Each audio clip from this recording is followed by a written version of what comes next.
وإذ قال موسى لفتاه لا أبرح حتى أبلغ مجمع البحرين أو أمضي حقبا فلما بلغا مجمع بينهما نسيا حوتهما فاتخذ سبيله في البحر سربا فلما جاوزا قال لفتاه آتنا غداءنا لقد لقينا من سفرنا هذا نصبا قال أرأيت إذ أوينا إلى الصخرة فإني نسيت الحوت وما أنسانيه إلا الشيطان أن أذكره واتخذ سبيله في البحر عجبا قال ذلك ما كنا نبغ فارتدا على آثارهما قصصا فوجدا عبدا من عبادنا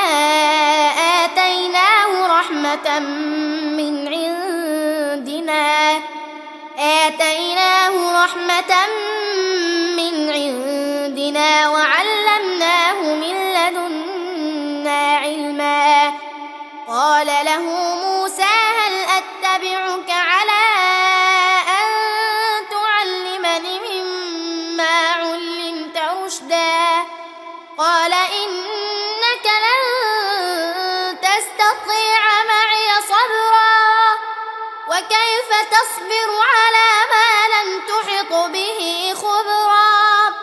قال ستجدني إن شاء الله صابرا ولا أعصي لك أمرا قال فإن اتبعتني فلا تسألني عن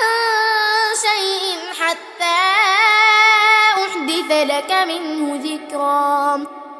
فانطلقا حتى إذا ركبا في السفينة خرقها قال أخرقتها لتغرق أهلها لقد جئت شيئا إمرا قال ألم أقل إنك لن تستطيع معي صبرا قال لا تؤاخذني بما نسيت ولا ترهقني من أمري عسرا فانطلقا حتى إذا لقيا غلاما فقتله قال أقتلت نفسا زكية بغير نفس لقد جئت شيئا نكرا قال ألم أقل لك إنك لن تستطيع معي صبرا قال إن سألتك عن شيء بعدها فلا تصاحبني قد بلغت من لدني عذرا فانطلقا حتى إذا أتيا أهل قرية استطعما أهلها فأبوا أن يضيفوهما فوجدا فيها جدارا يريد أن ينقض فأقامه قال لو شئت لاتخذت عليه أجرا قال هذا فراق بيني وبينك سأنبئك بتأويل ما لم تستطع عليه صبرا أما السفينة فكانت لمساكين يعملون في البحر فأردت أن أعيبها وكان وراءهم ملك يأخذ كل سفينة غصبا وأما الغلام فكان أبواه مؤمنين فخشينا أن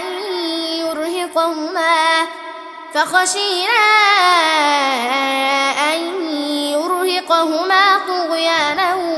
وكفرا فأردنا أن يبدلهما ربهما خيرا منه زكاة وأقرب رحما وأما الجدار فكان لغلامين يتيمين في المدينة